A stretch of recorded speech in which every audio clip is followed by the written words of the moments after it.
कुंती जी के दो बेटे थे, राम और श्याम। बड़ा बेटा श्याम काम के मामले में अक्सर घर से बाहर ही रहता था और उसने अभी तक शादी भी नहीं की थी। वहीं छोटा बेटा राम अपने माता पिता के साथ घर पर ही रहता था। वहीं एक दिन, अरे बेटा श्याम, मैंने तुम्हारे लिए लड़की देखी है। घर आओ और लड़की पसंद करो, जल्दी से शादी करो। क्या माँ? नहीं, मुझे अभी शादी नहीं करनी। बेटा, मेरी बुढ़ी हड्डियों में अब इतना दम नहीं है कि मैं घर का सारा बोझ संभाल सकूं। अब मुझसे यह जिम्मेदारी नहीं संभाली जाती और जल्दी से शादी कर लो। माँ, अगर शादी करवानी है तो राम की करवा दो ना, तुम्हें बहू ही तो चाहिए। मैं तो अभी शादी करने से रहा, मैं अभी शादी नहीं करूँगा। वहीं कुंती जी अब अपने छोटे बेटे राम से बात करती है। राम को भी लड़की पसंद थी और उसकी शादी सनाया के साथ कर दी जाती है। सनाया ने थोड़े ही दिनों में घर की जिम्मेदारी अच्छी तरह से संभाल ली थी। वहीं एक दिन वह पुराने फोटो एल्बम देख रहे थे तो, अरे मम्मी जी, यह आदमी कौन है? अरे बहू, यह कोई आदमी नहीं, तुम्हारा जेठ है, यानी कि मेरा बड़ा बेटा श्याम है। तो मम्मी जी, ये अपनी पत्नी के साथ शहर में ही रहते हैं? अरे बहू, पत्नी कहाँ, अभी तक इसने शादी भी नहीं की। इसीलिए तो हमने अपने छोटे बेटे राम की शादी तुम्हारे साथ कर दी उससे पहले। अच्छा मम्मी जी, यह बात है। अरे क्या हुआ बहू, तुम हंस क्यों रही हो? बस यूं ही, कुछ नहीं मम्मी जी, ऐसे ही। आज तो ऐसा लग रहा है जैसे लक्ष्मी माता ने स्वयं अपनी तिजोरी की चाबी मेरे हाथ में दे दी हो, क्योंकि जेठ जी ने तो अभी तक शादी नहीं की है। मैं अपनी पसंद की लड़की से उनकी शादी करवा दूंगी और फिर उसे मैं अपने इशारों पर नचवाऊंगी, उसे अपने बस में रखूंगी और यह धन संपत्ति घर कारोबार सब अपने नाम पर करवा लूंगी। अब तो मेरी मौज ही मौज है। अब सनाया अपनी सास पर अपनी जेठ की शादी के लिए दबाव डालने लगी और अपनी पसंद की लड़कियों की फोटो अपनी सास को दिखाने लगी। अब से कुंती जी जब भी अपने बेटे के पास फोन करती तो शादी के बारे में बात करती और बोलती हैं, बेटा 32 का हो गया तू, अब कब शादी करेगा? मेरा भी नाती पोता देखने को मन करता है। एक पैर तो बेटा पहले ही कब्र में जा चुका है, दूसरा और चला जाएगा। उससे पहले बेटा जल्दी से शादी कर और मुझे पोता पोती दे जल्दी से। मेरा भी उनको खिलाने को मन करता है, उनके साथ खेलने को मन करता है, ताकि मैं अच्छे से वैकुंठ जा सकूं। वहीं श्याम अपनी माँ की बातें सुनकर इमोशनल हो जाता है।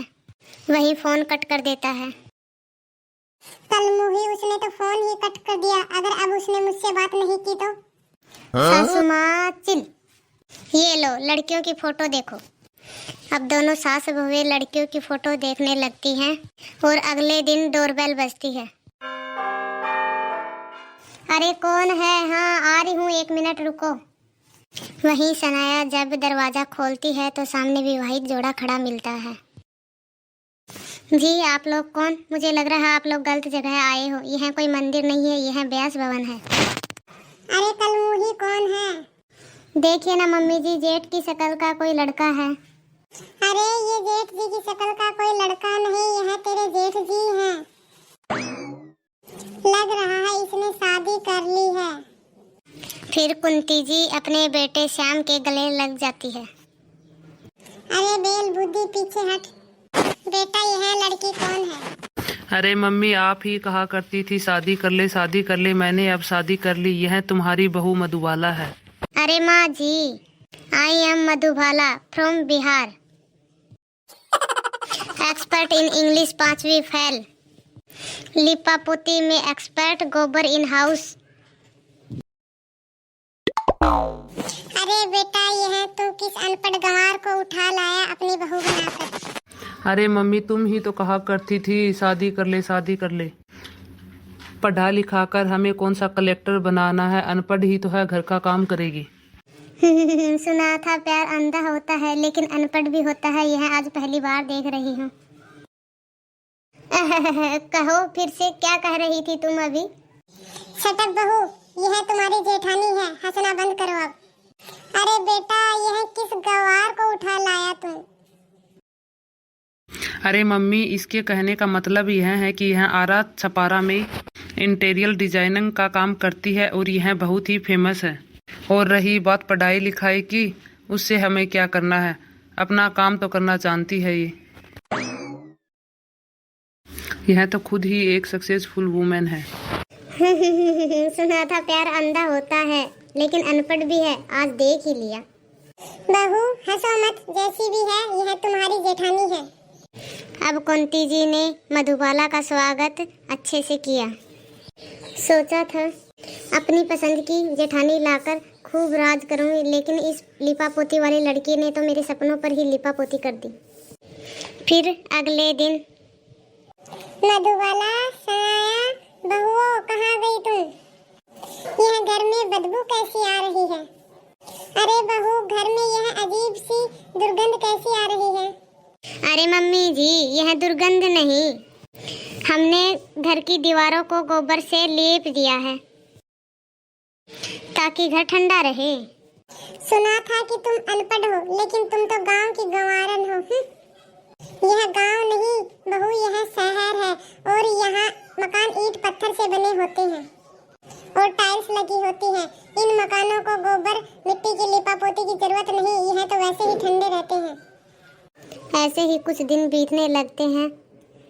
जैसे कि मधुबाला अनपढ़ थी और उसे कोई भी अपने पार्टी में शामिल नहीं करता था और वह शहर के तौर तरीकों से बिल्कुल अनजान थी, जिस कारण उसको सभी ताना दिया करते थे। फिर एक दिन कुंती जी, सनाया, अरे बहू सनाया, मेरा चश्मा टूट गया है, जरा ग्रह शोभा पढ़कर सुनाओ, मुझे नया ही आया है। अरे जेठानी जी, मैं जरा किचन में काम कर रही हूँ, माँ जी को आप ग्रह शोभा पढ़कर सुना दोगी क्या? ग्रह शोभा? सुना देती हूँ, इसमें कौन सी नई बात है। चलो ठीक है, कुछ तो आता है मेरी इस अनपढ़ जेठानी को। फिर वही मधुबाला हॉल में, तो मम्मी जी आपको ग्रह शोभा सुननी है? अभी मैं आपको ग्रह शोभा सुना ही देती हूँ।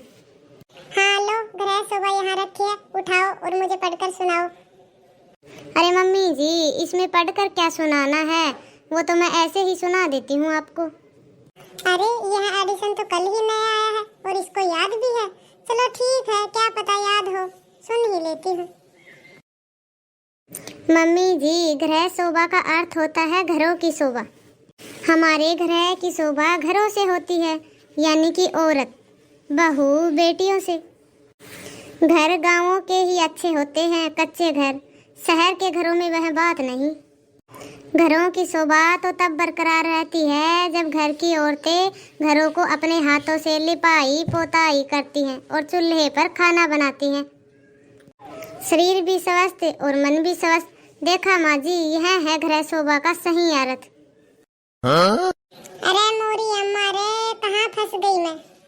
अरे बैलबुद्धि, मुझे पता है तू अनपढ़ है, 5वीं फेल है, लेकिन तुम्हें पढ़ना तो आता होगा ना। मैं तो इस ग्रह शोभा को पढ़कर सुनाने की बात कर रही थी, लेकिन तुमने तो ग्रह शोभा पर पूरा निबंध ही लिख दिया। तभी सनाया वहाँ आती है। यह अनपढ़ तक तो ठीक था, लेकिन यह जाहिल और गंवार भी है, यह मुझे नहीं पता था। अरे भाभी जी, मैं वो मार्केट जा रही हूँ, तो घर के सामान की लिस्ट मुझे व्हाट्सएप कर देना। आपको भी कुछ चाहिए तो मुझे बता देना। अच्छा ठीक है।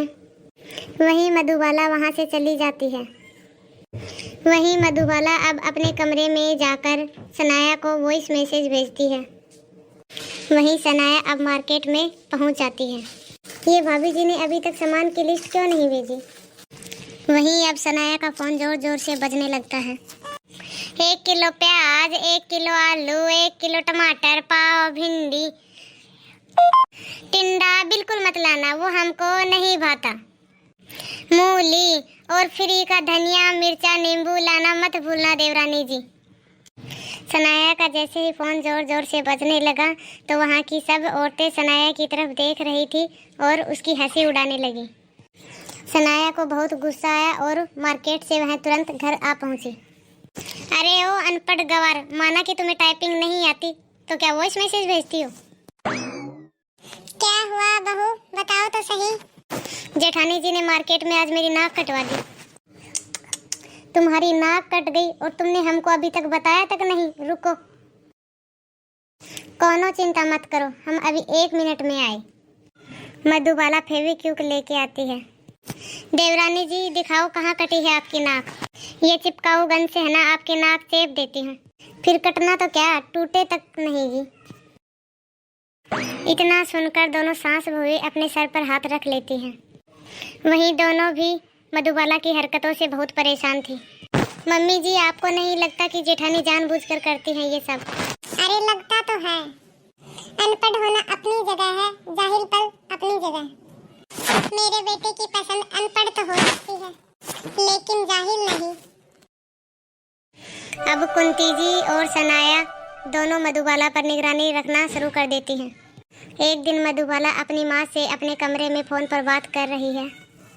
हाँ माँ, जैसा आपने कहा था बिल्कुल वैसा ही किया मैंने।